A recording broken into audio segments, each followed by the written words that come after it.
প্রতাপগড় এলাকায় মাটি চাপা পড়ে মৃত শ্রমিকের পরিবারকে আর্থিক সাহায্য। বনগাঁ জেলা তৃণমূল শ্রমিক সংগঠনের ক্রিকেট টুর্নামেন্টের মঞ্চ থেকে সাহায্য প্রদান করা হয়। বনগাঁ প্রতাপগড় এলাকায় মাটি চাপা পড়ে মৃত শ্রমিকের পরিবারকে আর্থিক সাহায্য বনগাঁ জেলা তৃণমূল শ্রমিক সংগঠনের। এদিন বারুরপল্লী স্পোর্টিং ক্লাব প্রাঙ্গণে অনুষ্ঠিত ক্রিকেট টুর্নামেন্টের মঞ্চ থেকে শ্রমিকের পরিবারের হাতে তুলে দেওয়া হয় 1 লক্ষ টাকা। পাশাপাশি বনগাঁ-বাগদা রোডে অটো অ্যাক্সিডেন্টে আহত ব্যক্তির পরিবারের হাতেও তুলে দেওয়া হয় 60,000 টাকা। ৭৬তম প্রজাতন্ত্র দিবস উপলক্ষে প্রতি বছরের মতন এই বছরও বারুরপল্লী স্পোর্টিং ক্লাব প্রাঙ্গণে বনগাঁ সাংগঠনিক জেলা আইএনটিটিইউসি শ্রমিক সংগঠনের পক্ষ থেকে আয়োজন করা হয় এক ক্রিকেট টুর্নামেন্টের। জানা যায় এবছরের এই টুর্নামেন্টে মোট 8টি দল অংশ নেয়। সকালে জাতীয় পতাকা উত্তোলনের মধ্য দিয়ে এই টুর্নামেন্টের শুভ সূচনা হয়। জাতীয় পতাকা উত্তোলন করেন পৌরপ্রধান গোপাল শেঠ। তবে ক্রিকেট টুর্নামেন্টের আয়োজনের পাশাপাশি এক বিশেষ উদ্যোগ নেওয়া হয় বনগাঁ জেলা তৃণমূল শ্রমিক সংগঠনের পক্ষ থেকে। বেশ কিছুদিন আগে বনগাঁ প্রতাপগড় সংলগ্ন এলাকায় মাটি খোঁড়ার কাজ করতে গিয়ে মাটি চাপা পড়ে মৃত্যু হয় এক শ্রমিকের। ওই শ্রমিকের এমন মর্মান্তিক মৃত্যুতে দিশেহারা হয়ে পড়ে তার পরিবারের সদস্যরা। সেই মৃত শ্রমিকের পরিবারের পাশে দাঁড়াতে বনগাঁ জেলা তৃণমূল শ্রমিক সংগঠনের পক্ষ থেকে আয়োজিত ক্রিকেট টুর্নামেন্টের মঞ্চ থেকে সেই মৃত শ্রমিকের পরিবারের হাতে তুলে দেওয়া হয় 1 লক্ষ টাকা অনুদান।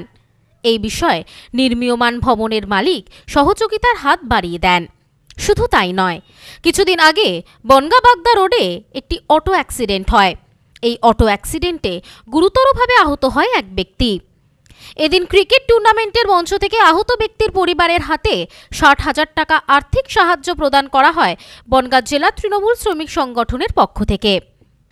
এই বিষয়ে বনগাঁ সাংগঠনিক জেলার আইএনটিটিইউসির সভাপতি নারায়ণ ঘোষ বলেন, এদিনের এই 8 দলীয় ক্রিকেট টুর্নামেন্টের প্রস্তুতি শুরু হয় সকাল থেকেই। বহু মানুষ জড়ো হয়েছেন এই ক্রিকেট টুর্নামেন্ট দেখতে। 26শে জানুয়ারি সাধারণত দিবস, সেই দিনটা আমরা এই দিনটা পালন করে থাকি।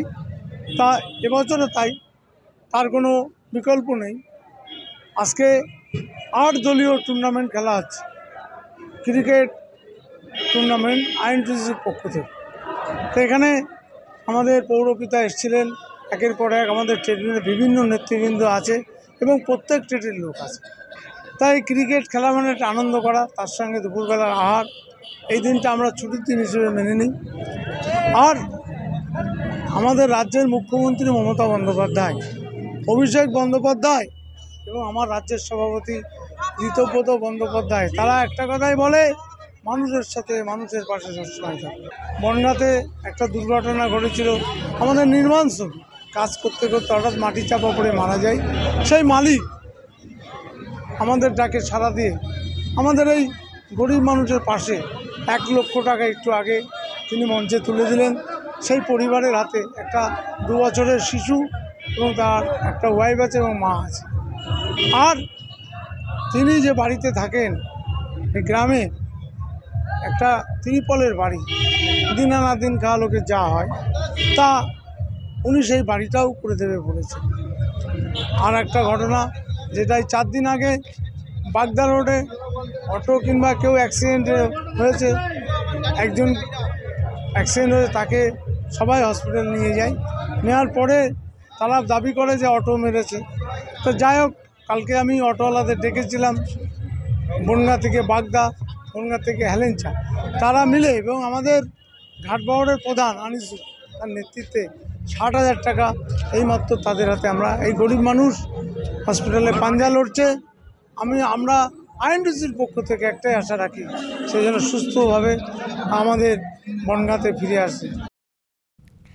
সব্যসাচী ভট্টাচার্যের রিপোর্ট, নিউজ স্নোম্যান্সল্যান্ড, বনগাঁ।